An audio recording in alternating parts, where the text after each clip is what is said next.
the channel where home theater and DIY combine. The logo says it all.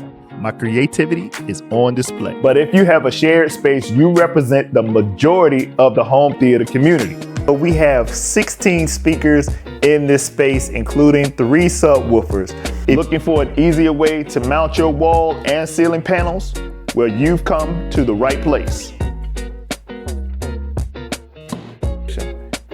Well, folks, that's my list of Dolby Atmos scenes that utilize Atmos overhead and Atmos surround the best.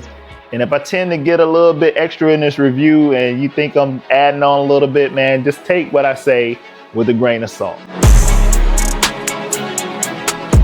Just 10 tools that you're gonna need before your theater upgrade is complete. This raffle right here gonna be brought to you by Jay's Home Theater. You have lightning load for me today. Take that soundbar. This. Hey,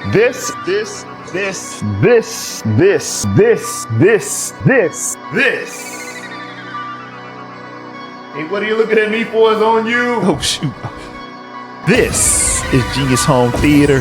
My name is Ron, and I will see you in the new year.